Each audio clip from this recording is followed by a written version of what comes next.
Usually when we talk about achieving a major professional goal, especially for those of us who are like actively trying to scale our influence or step into leadership or maybe build something from the ground up there, is this deeply ingrained expectation of peace. Oh, totally. Like a happily ever after. Right.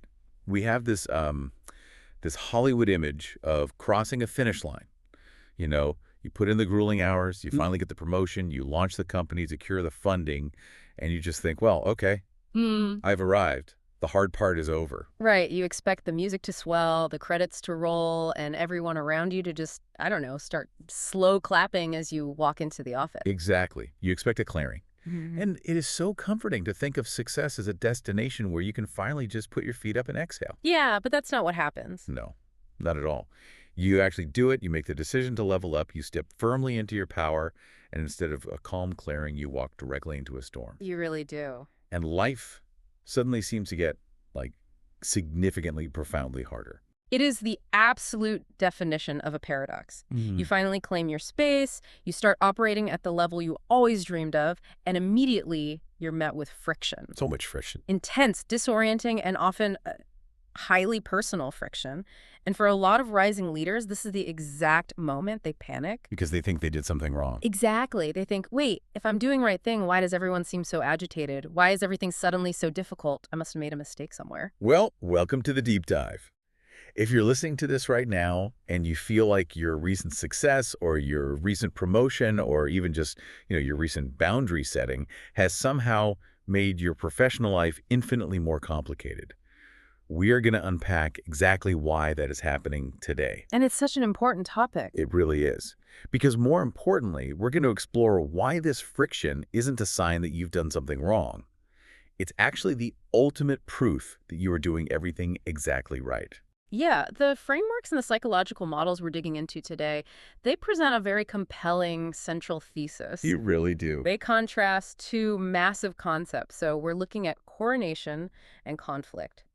And we really need to redefine these terms because the way they are used in this context, it changes everything about how we view professional growth. Okay, I want to stop right there for a second. Yeah. Because usually when I hear the word coronation, my mind goes straight to, like, the literal definition. Right, the crown. Yeah. I picture a formal ceremony, a monarch sitting on a throne, someone placing a crown on their head while a crowd cheers. It's a purely external reward, validation given to you by an institution. Which is exactly how most of us view professional success. Exactly. We wait for the CEO to give us the title. We wait for the board to validate our strategy. But what is so fascinating here is that we have to reframe coronation entirely. Right. We are not talking about an external reward. Coronation, in the context of scaling your influence, is defined as the internal acceptance of your own authority. Oh, I love that. Internal acceptance. Yeah. It is the moment you reclaim your sovereignty. It's a quiet internal shift where you decide, I am no longer asking for permission to be powerful. I am owning my narrative. And I am the author of my own value. It's not waiting for someone to hand you a certificate of competence. It's you validating yourself. Precisely. It's the transition from acting like an employee of your own life to acting like the founder. But of course, the universe doesn't just let you make a massive internal shift like that without testing it. No, it certainly does not. And that brings us to the other side of the coin, which is conflict. Right. And conflict, in this context, it's not just, office drama. It is defined as the natural, almost mechanical resistance that immediately follows that internal shift. A mechanical resistance. Yeah, some of the sociological models describe it as a kind of spiritual warfare or like an intense systemic pushback. Yeah. It is the friction that occurs because you are no longer moving dependently with the current. You have actually become your own current. To give everyone listening a really visceral visual of what we're talking about here, there is this incredibly striking graphic I was looking at while prepping for this deep dive. Oh, the split screen one? Yes, it's a split screen image of a woman. And on the left side, the coronation side, she's draped in this rich, royal purple. She's wearing a crown. Very regal. Super regal. The aesthetic is incredibly grounded. And the text around her says things like, reclaiming your sovereignty and always vibing. Always vibing. I love that. She looks completely at peace. She has accepted her own authority. It's a state of profound self-assurance, like she isn't performing for anyone. Exactly. But then, right down the middle, the image violently splits. And on the right side, the conflict side, She is war ready. We're ready. Yeah. The background is literally engulfed in flames. She's wearing heavy armor. She's holding a shield up to deflect incoming attacks. And the text reads, internal battle, increased friction, and boundary testing. It's such a stark contrast. I stared at this image for a long time because it's the most accurate representation of what it actually feels like to level up professionally. You have this beautiful internal piece of finally knowing your worth, Yeah. but externally, you are standing in the middle of a five-alarm fire. It perfectly captures the tension. Because to Yeah, survive this professional transition, this jarring shift from the calm of the left side to the fire of the right, we have to look under the hood. we really We do. have to understand the literal physics and the biological mechanics of why leveling up causes so much drag. Because when you're in the middle of that fire, it feels incredibly personal. It feels awful. It feels like your coworkers hate you, your boss is out to get you, your friends are abandoning you. Exactly. But once you understand the mechanics of the friction, it completely strips the emotion out of it. So if the math dictates that increased velocity equals increased friction, where do we actually start? Let's talk about the physics of leveling up. Why does the battle begin the absolute second you decide to step into your power? Well, it comes down to one fundamental law of nature and biology and sociology. Systems crave equilibrium. Homeostasis. Exactly, homeostasis. Yeah. Think about a biological organism. The human body does everything in its power to maintain a stable internal temperature. Right. If you get too hot, you sweat. If you get too cold, you shiver. The system reacts automatically to bring things back to the status quo. And you're saying that exact same biological imperative applies to a corporate office. Absolutely it does. Every social and professional system operates on homeostasis. Think about a specific department at a tech company or an executive board or even just a tight-knit professional networking group. They all have their routines. Over time, that group establishes an equilibrium. Everyone has a designated role, the power dynamics are calcified, the communication styles are totally set. Everyone knows the unspoken rules. Hmm. They know who the visionary is, who the workhorse is, who the complainer is, who the peacekeeper is. Precisely. It is a finely tuned, highly predictable ecosystem. Now, what happens when you decide to step into your power? Things get messy. What happens when you, the person who has historically been, say, the quiet workhorse, suddenly decide to claim your sovereignty, speak up in a high-stakes strategy meeting, and stop apologizing for your ambition? You become a massive disruption to the ecosystem. You are introducing a completely wild, new variable into a settled mathematical equation, and the system hates it. It wants you to go back. It will immediately attempt to trigger a shiver or a sweat to force you back into your old role. The people around you might subconsciously resist your growth because your new behavior forces them to do things they desperately want to avoid. Like what?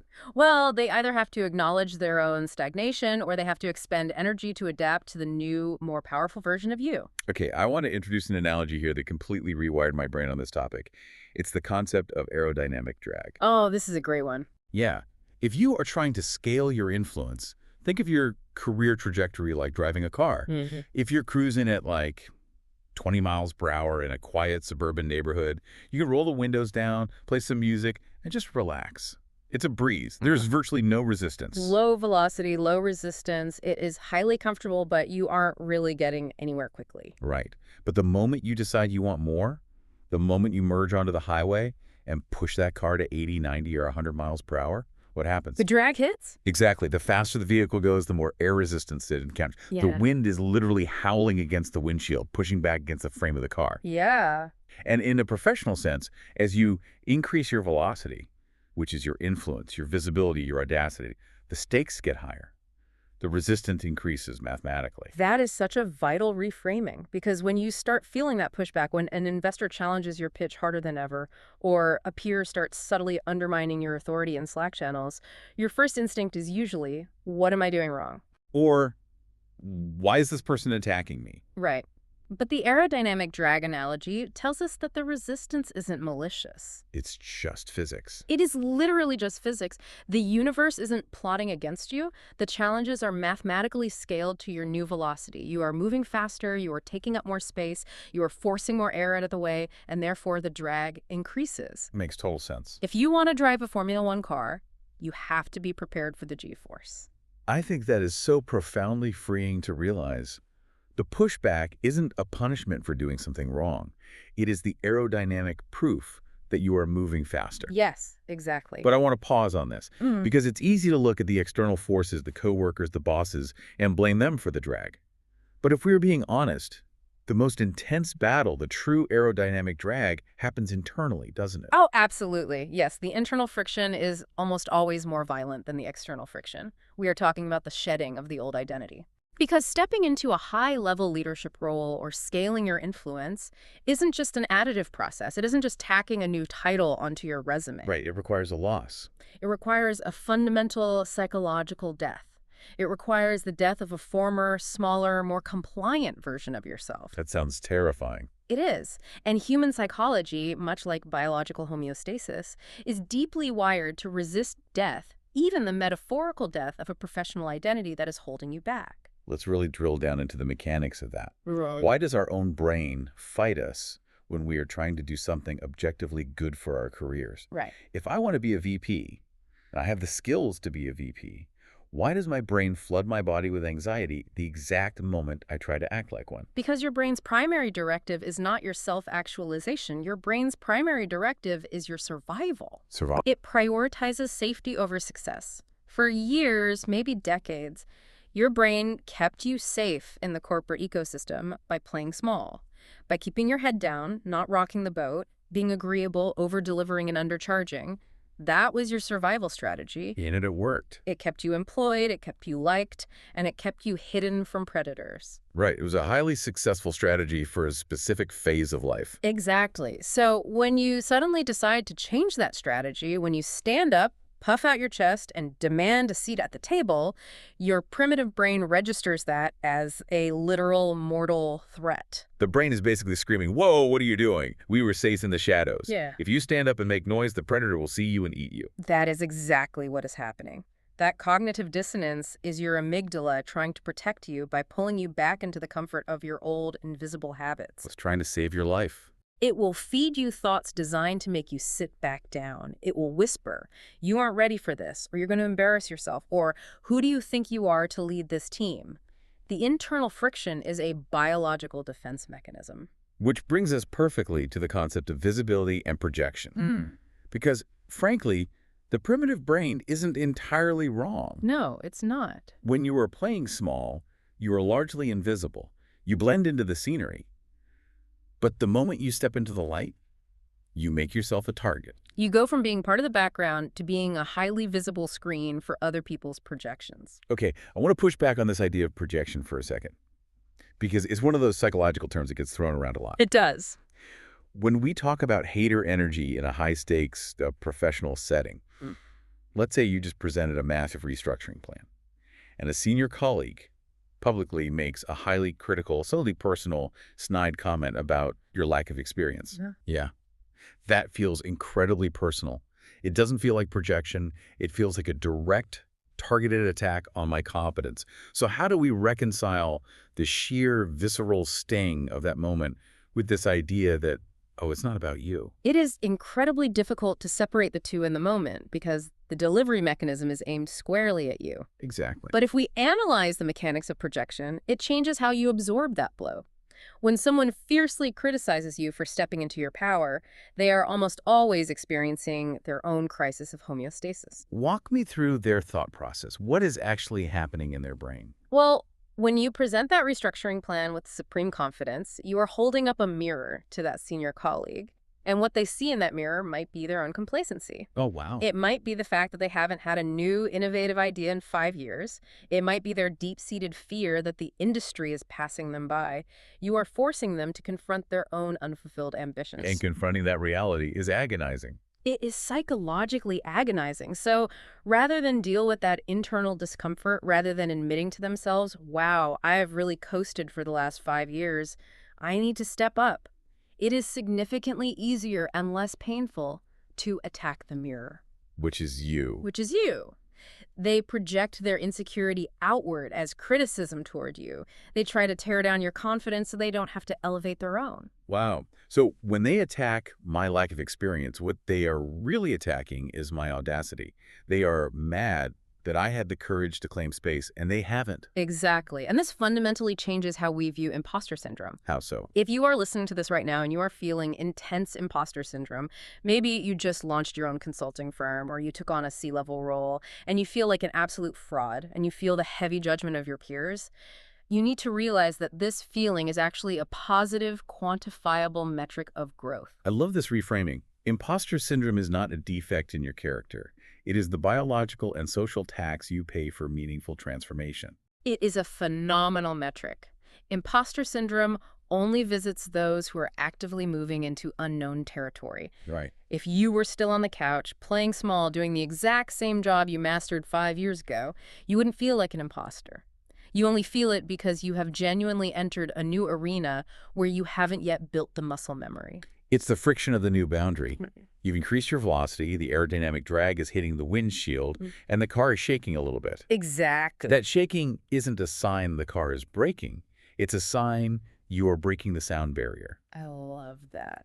So we've established the physics. The faster you move, the more resistance you encounter. Yeah. But let's look at where this impact actually lands first.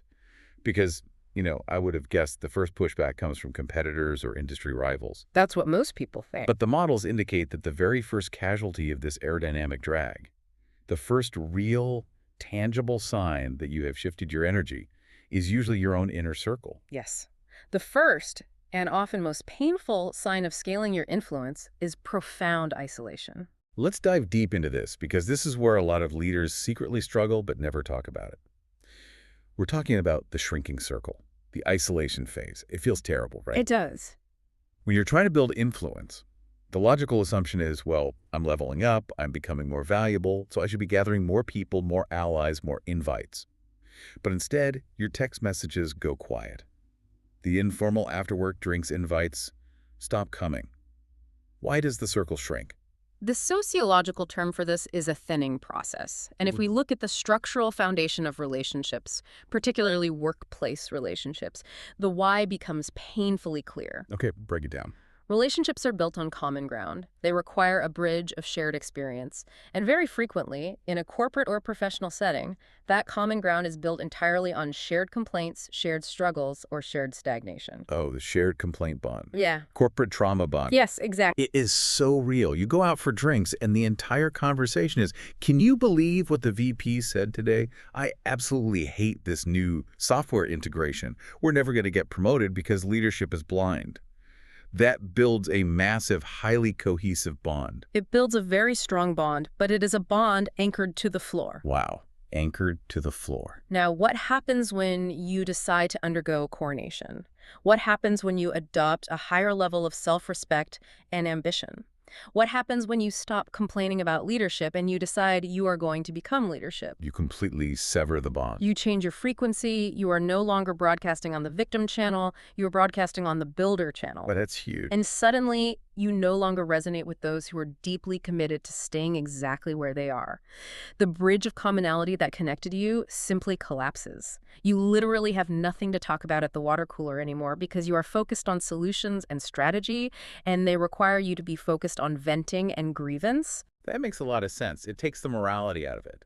It's not that your old coworkers are necessarily bad, toxic people. The foundational architecture of the relationship just doesn't exist anymore. Which leads directly into the second structural reason for the shrinking circle, the disruption of functional roles. Let's expand on this. Yeah. Because every tight-knit group operates like a play with assigned roles. Exactly. Every circle relies on unspoken functional roles to maintain homeostasis. There is the visionary, there is the cynic, there is the compliant peacekeeper, and there is the workhorse. Okay. If your previous role in your professional circle was the compliant peacekeeper, the person who always agreed, who never challenged the consensus, or who just absorbed everyone else's overflow work without complaining, The moment you step into your power, you rip up that script. you stop playing the assigned role, and your growth fundamentally threatens the foundation of the group's operational ease. Because they like you exactly where you were convenient. You are highly functional for them. Your lack of boundaries was the mortar holding their comfortable routine together. And when you stop being functional in that specific, small way, The relationship loses its utility for them. They don't know how to interact with a version of you that says no. This leads to an analogy that I have to bring up because it really challenged me. It's the rocket analogy. Ah, yes. The idea that losing people isn't a failure, it's a necessary refinement. Think of it like a rocket heading to orbit. As it gains altitude, it absolutely must jettison the heavy external fuel tanks. Those tanks served a critical purpose at launch. They provided the initial thrust, but they aren't structurally sound enough to survive the vacuum of space. If the rocket doesn't drop them, the entire ship crashes. It's a powerful visual. It is. But I want to push back on this hard. Because I hear this rhetoric a lot in hyper-hustle, Silicon Valley echo chambers, and frankly, comparing human beings to disposable fuel tanks sounds incredibly sociopathic. I completely understand that reaction. It sounds arrogant. How do we draw the line between healthy, necessary refinement of our circle and just becoming a narcissistic, ladder-climbing opportunist who abandons their support system the minute they get a promotion? That is a brilliant pushback, and it is the exact danger of misinterpreting this concept. The distinction between healthy refinement and narcissistic ladder climbing lies entirely in why the relationship is ending. Okay, the why. A narcissist drops people because those people are no longer useful to them. They view people as transactional stepping stones. Right, like, you can't do anything for my career anymore, so you're dead to me. Exactly. But healthy refinement is not about utility. It is about alignment. When you drop the fuel tank, you aren't doing it out of arrogance. You are doing it because the structural integrity of the relationship cannot handle the new environment. Because of the frequency gap. Let's go back to that, yes. If you have a friend or a colleague whose entire dynamic with you requires you to dim your light, minimize your success, and join them in chronic complaining just to make them feel comfortable, keeping that relationship isn't loyalty, it's self-sabotage. Ah, okay. That is the key differentiator. Are they requiring you to shrink to stay in the room? Precisely. The rocket analogy isn't about discarding good people. It's about acknowledging that not everyone is equipped or willing to travel to the altitude you are heading for. And forcing them to come with you, or anchoring yourself to the ground so you don't lose them, destroys both of you. Yes, it is an act of deep boundary setting. As you gain influence, your tolerance for noise decreases, you realize your energy is finite, and you have to start applying a filter. You become much more adept at identifying the people who actually celebrate your wins versus the people who merely tolerate your wins. That is a massive distinction. Celebrating versus tolerating. It is the defining characteristic of the old circle versus the new circle. Let's role play this, or like build a scenario. If I am an emerging leader and I am in this painful isolation phase, the old circle is falling away, but the new circle hasn't fully materialized yet, what should I be looking for? What are the hallmarks of a new circle? Well, the old circle is built on shared history, proximity, or convenience. We were hired in the same cohort, so we are friends. It thrives on commiseration, and it requires you to play small. The new circle, however, is not built on the past. It is built on the future. It is built on shared vision, shared values, and mutual acceleration. Mutual acceleration, I like that. New Circle actively encourages you to shine as brightly as possible. When you bring a massive win to the New Circle, they don't give you a backhanded compliment. They ask, how can we leverage this to get you even further? That's so supportive. So that quiet, isolated middle phase, the hallway between the old room and the new room, is actually a necessary holding pattern. You have to create a vacuum. If your calendar is filled with people who require you to dim your light, there is literally no physical or energetic space to let the new circle in. Okay, so the circle shrinks. That is one type of friction, the friction of absence. But let's look at a much more aggressive type of friction. What about the people who don't leave? What about the people who stay in your orbit, your boss, your direct reports, your long-term clients, but who fiercely, actively resist your new rules? How do we handle the inevitable explosions of renegotiating a relationship while we are still trapped in it? That brings us to the concept of increased friction as a mechanical stress test. And this is where the theory hits the absolute concrete reality of the boardroom and the office. The messy stuff. Exactly. When you step into your power, you are essentially tearing up the old social contract you had with everyone in your professional life, and you are drafting a new one. And no one likes a sudden change in terms of service. Especially when the old terms favored them. You cannot rewrite a social contract without negotiations, pushback, and intense friction. And there's a highly specific psychological phenomenon that explains exactly how this pushback manifests. It is called the extinction burst. The extinction burst. This is the single most important concept for anyone trying to establish boundaries at work. We need to spend a lot of time here. Explain the evolutionary or psychological roots of this. In behavioral psychology, an extinction burst occurs when you suddenly stop reinforcing a behavior that an organism has grown accustomed to. Think of Pavlovian conditioning. Like the bell on the dog. Exactly. Or if a rat in a cage is used to pressing a lever and getting a pellet of food, it learns the system. Lever equals food.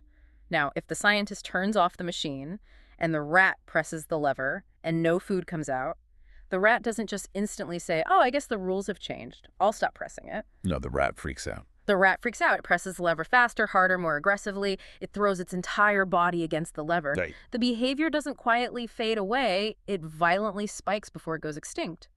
The organism doubles down on the failing strategy, assuming it just needs to push harder to get the old result. Okay, let's translate this rat in a cage to a high-stakes corporate environment. Walk me through a massive escalating scenario. Let's say I am a highly competent director of operations, Okay. and my fatal flaw is that I am the ultimate fixer. For 5 years, I have been the person who catches everyone's mistakes. If the sales team submits a broken contract at 10 p.m. on a Friday, I am the one who stays up until 2 a.m. fixing it so the company doesn't lose the deal. Right. I'm highly functional, the company loves me, but I am severely burned out, my health is failing, and I realize this behavior is preventing me from focusing on the high-level visionary strategy that will actually get me to the C-suite. A textbook, highly common scenario for high achievers. So I have my coronation moment.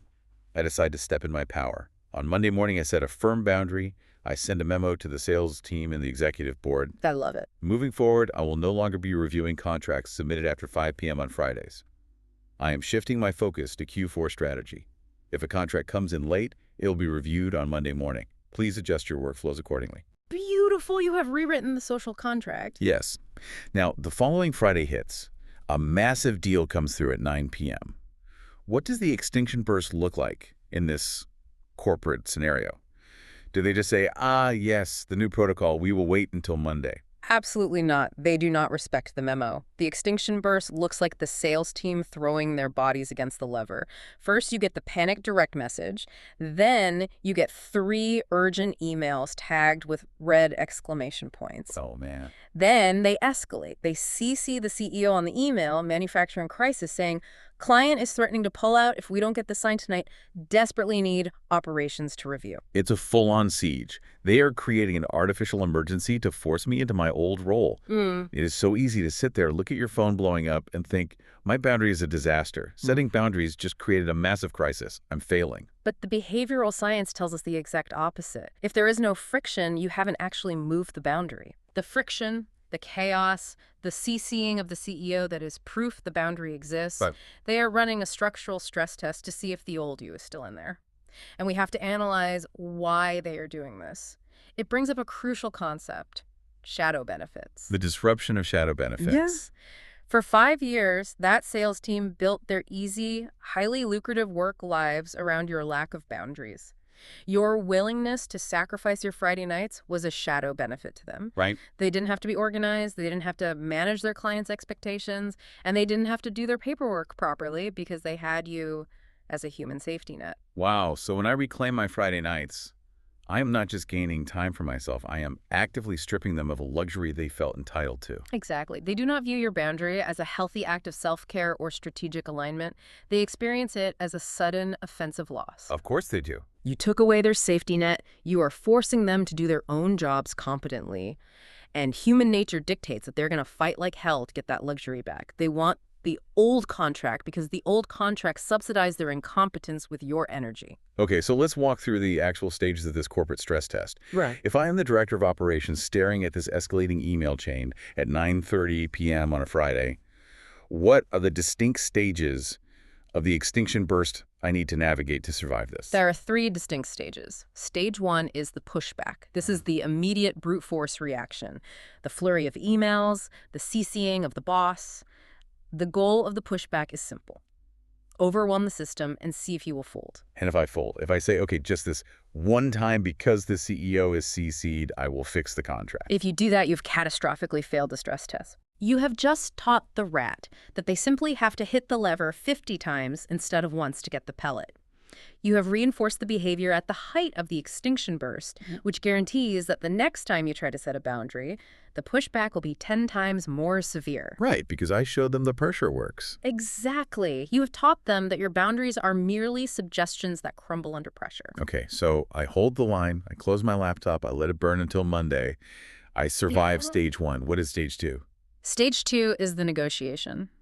When the brute force assault fails, they pivot to finding loopholes. Loopholes. Come Monday morning, the VP of sales might pull you aside, put a hand on your shoulder, and use a highly manipulative tactic. They might say, listen, I totally respect your new Friday rule. Good for you for having work-life balance. But going forward, what if it's a tier 1 enterprise client? Can I just text you personally if it's over $1 million? Oh, that is insidious. They are trying to flatter me into abandoning the boundary. Like, you're so important, we need a special VIP loophole just for you. Yeah. They are trying to reclaim the shadow benefit through negotiation. And if flattery doesn't work, they will use guilt. Oh, here we go. We almost lost that account this weekend because you were completely unreachable. I had to stay up until 3 a.m. doing your job. They are actively trying to make my healthy boundary responsible for their poor time management. Precisely. And this is where the internal resistance we talked about earlier hits its absolute peak. Let's really dig into that internal friction, because it is brutal. When that VP of sales is standing there blaming you, or when you are sitting on your couch on Friday night watching the emails roll in, you feel like a terrible person. You feel mean. You feel uncooperative. The inner critic screams at you, are you being a bad teammate? Are you not a team player? Are you jeopardizing the entire company? Is the CEO going to fire you on Monday? It's paralyzing. The physical anxiety is so high that you strongly consider retracting the boundary just to ease the tension in your own chest. This is the crucible, isn't it? This is where leaders are forged or broken. It is the ultimate test, and it reveals a very stark truth about your professional identity. This moment determines whether your power is rooted in external validation or internal conviction. Wow. Are you more concerned with the sales team liking you, or with you respecting yourself and your strategic vision? There's a phrase I wrote down while reading the background material for this. Hmm. You cannot have a high-powered life with low-power boundaries. That's good. That is a massive reality check. If you want to scale your influence, if you want to be a founder, a VP, a major industry player, you simply cannot operate with the boundaries of a people-pleasing intern. You must transition from being a floor mat to being a foundation. A floor mat absorbs whatever people wipe on it. A foundation does not move when you push it. A foundation holds up the entire building precisely because it refuses to yield. Which brings us to the final stage of the extinction burst. Yeah. Stage 3, the adjustment. If you survive the brute force pushback on Friday, and you refuse to grant the VIP loopholes on Monday, and you manage to sit through the agonizing internal guilt without caving eventually, the system realizes the lever is permanently broken. Thank goodness. Friction levels out. The ecosystem establishes a new homeostasis. They realize the new contract is non-negotiable. Exactly. And they do one of two things. They either accept the new terms and adapt, meaning the sales team suddenly figures out how to get their contracts done by Thursday afternoon, or they exit your professional orbit entirely because they can no longer subsidize their workflow with your energy. Either way, you win. You reclaim your time, you reclaim your strategic focus, and you command a new level of respect. Yeah. But man, listening to this, going through those extinction bursts, surviving the guilt, dealing with the shrinking circle of friends, it sounds utterly exhausting. It is exhausting. If you are constantly holding the line against all this aerodynamic drag, how do you avoid burning out? Yeah. How do we shift from feeling like we are constantly playing defense, constantly under attack, to actually enjoying this new power and influence we've claimed? That is the pivotal transition, and it requires a completely different skill set. Yeah. We are talking about moving from a state of reactivity to a state of sovereignty, from under attack to always vibing. Let's define those states. Under attack is pure reactivity. You're living in a state of constant hypervigilance. You are waiting for the next passive-aggressive Slack message. Oh. You are playing defense, and your emotional state is entirely dictated by what others are doing to you. Right. Always vibing, on the other hand, is a state of sovereignty. Your energy is self-generated. It is independent of the outside noise. It is the difference between barely surviving the storm by clinging to a tree and standing calmly in the eye of the storm. And the psychological models provide several very specific, highly actionable techniques for maintaining this internal focus when you are facing the heat of judgment, criticism, or boundary testing. Let's build a survival guide for scaling influence. Let's go through these techniques. Technique number 1, depersonalize the resistance. We touched on this with the aerodynamic drag, but it must become a daily practice. You have to intellectually separate yourself from the friction. You have to realize that the attacks, the friction, the snide comments in the boardroom, they are rarely about your fundamental worth as a human being. Right. They were about the disruption your new velocity represents to the system. It's the mathematical equation. Yeah. Growth plus visibility equals friction. It is an inescapable law of professional physics. If you stayed invisible in your cubicle doing exactly what you were told, no one would care enough to criticize you. Exactly. So the moment you experience that friction, the moment someone pushes back on your boundary, you stop viewing it as a personal beef. You view it as your GPS pinging. It is simply confirming, congratulations, you are moving forward, you are taking up space. It takes all the emotional venom out of the interaction. You stop seeing an enemy and you just see a systemic reaction, which leads directly into technique number 2. Master protective detachment. I am obsessed with this concept, protective detachment, because it allows you to remain present in a hostile environment without absorbing the toxicity. That's crucial. The best way I can describe it is, don't jump into the mud pit to wrestle the pig. You both get dirty, you get exhausted, and the pig actually enjoys it. Instead, you need to elevate yourself. Be the scientist behind the thick glass wall, observing the specimen in the enclosure. That is a brilliant visualization. When a colleague brings that frantic hater energy to you, or when a client tries to induce panic during an extinction burst, you do not have to become an active participant in their emotional trauma. Right. The human instinct is to match their energy, to get defensive, to argue back, to justify your boundary. But protective detachment means you shift into a purely observational role. You literally look at them like a fascinating psychological case study. You watch them yelling or guilt-tripping you, and internally you are taking notes. Ah, look at the extinction burst in its natural habitat. How fascinating that they're using manufactured urgency as a lever to bypass my new protocol. You observe the behavior without internalizing the emotion. There is a powerful mantra for this. That belongs to them. It doesn't belong to me. That belongs to them. Their panic, their poor time management, their insecurity that belongs to them. By not picking up the rope to play tug of war, you keep your own sovereign vibe intact. You refuse to let their systemic panic dictate your internal peace. That belongs to them. It doesn't belong to me. That is incredibly powerful for a leader to internalize. Okay, technique number 3 is very tactile and practical. Curate your environment and practice ruthless digital hygiene. This is based on neuroplasticity and state management. You have to recognize that your environment, what you see, what you hear, what you read, heavily dictates your internal frequency. Makes sense. If you want to stay in that always vibing state of executive sovereignty, you cannot leave your environment up to chance. You have to actively design it. You have to become the absolute dictator of your sensory inputs. This is so critical when you are scaling professionally. The input you allow into your brain directly dictates your strategic output. If you are constantly listening to office drama, if you are scrolling through toxic industry gossip on X or LinkedIn, or if you are surrounding yourself with frantic, chaotic energy, your brain is going to lock into battlefield mode. Yeah, your amygdala will be firing constantly. And it is physiologically impossible to do high-level, visionary, strategic thinking on a battlefield. Exactly. You cannot build an empire while you are dodging bullets. So how do we construct this environment? The concept here is building your throne room. Oh, the throne room. It means using sensory anchors to physically lower your cortisol and signal to your brain that you are safe, powerful, and in control. This isn't just about making things look pretty. It is neurobiology. Like what kind of anchors? It means playing specific, high-vibe instrumental music that puts you in a flow state. It means using a specific scent or fragrance in your office that your brain associates with deep focus. It means investing in the physical comfort of your workspace, the texture of your chair, the lighting. These are physiological cues that command your nervous system to stay grounded in authority even when the emails are piling up. And the second, more aggressive half of this is digital hygiene. And frankly, this requires a level of ruthlessness that makes people uncomfortable. Mute, block, and unfollow without explanation.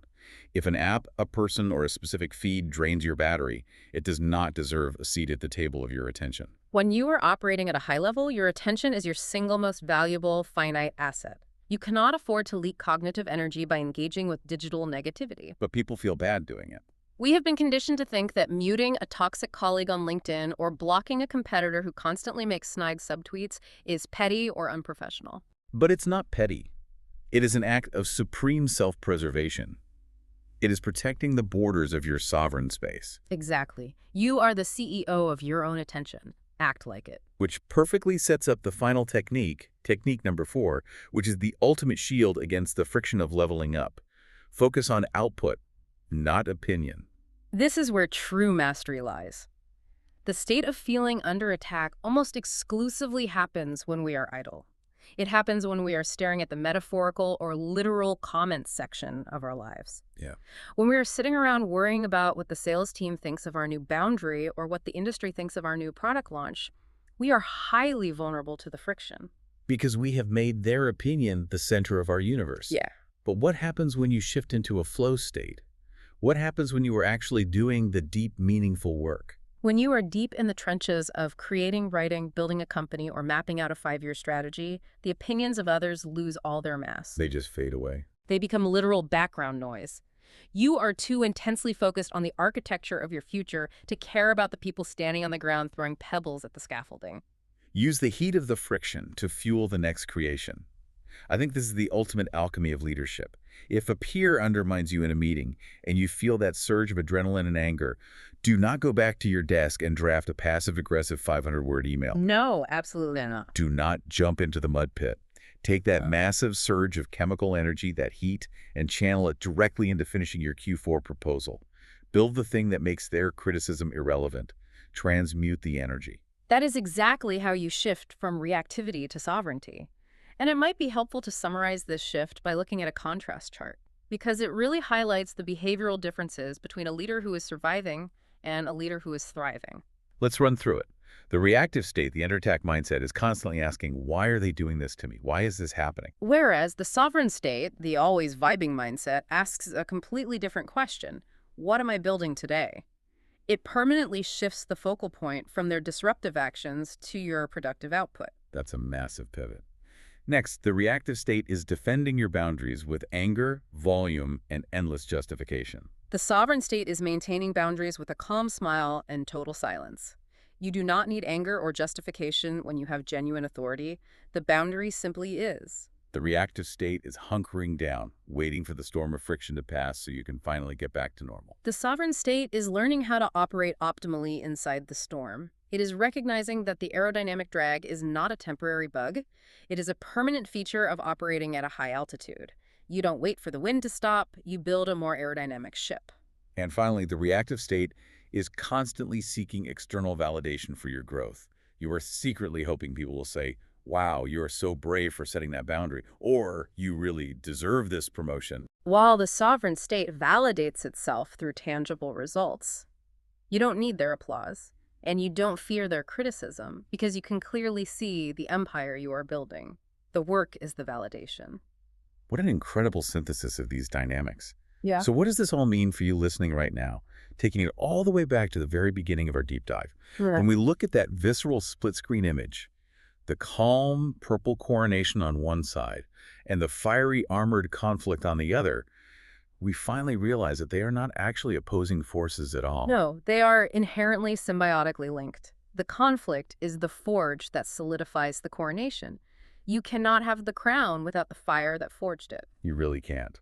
The goal of all of this, understanding the mechanical physics of the drag, surviving the painful isolation of the shrinking circle, passing the brutal stress tests of the extinction bursts, the ultimate goal isn't to somehow figure out a magic trick to stop the attacks. Because if you're moving fast, the wind is inevitably going to hit the windshield. You can't turn off physics. Exactly. The goal is to raise your internal shield so high and sharpen your strategic focus so intensely that the attacks simply bounce off your hull. You stop being a porous sponge that absorbs every drop of other people's office drama, their projected insecurities, and their panicked extinction bursts. And you start being a highly polished mirror that reflects it right back to them. You maintain your sovereignty, you hold your high-level frequency, and you calmly let them deal with their own cognitive dissonance. It is a masterful, empowering reframing of what it takes to survive professional friction. Absolutely. So if you are listening to this right now and you are in the chaotic, messy middle of this exact transition, if you are actively trying to scale your professional influence, if you have just stepped into a new leadership role, if you are setting new boundaries, and you are currently feeling the intense heat of the extinction burst, we want you to take a deep breath. Just breathe. We want you to know that you are not broken and you are not doing anything wrong. You are just experiencing aerodynamic drag. And more importantly, you do not have to navigate that drag alone. We highly encourage you to head back to the Fireverse community, connect with the people there who are also scaling their influence. Highly recommend that. Because that is where you will find the essential warrior training, the high-level strategies, and the new circle of peers you need to help you hold the line when the friction gets intense. Because holding the line through the conflict is the only way you make the coronation permanent. We talked extensively today about the mechanics of the extinction burst, how the people and the systems around you will violently test your new boundaries to see if the old, compliant you is still hiding in there. So I want to leave you with a final, highly actionable thought to mull over as you step back into your professional arena this week.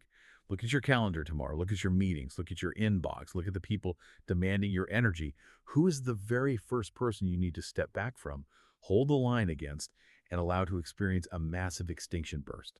Wait, let me rephrase that. Who do you need to let experience an extinction burst so that you can finally reclaim your own sovereignty?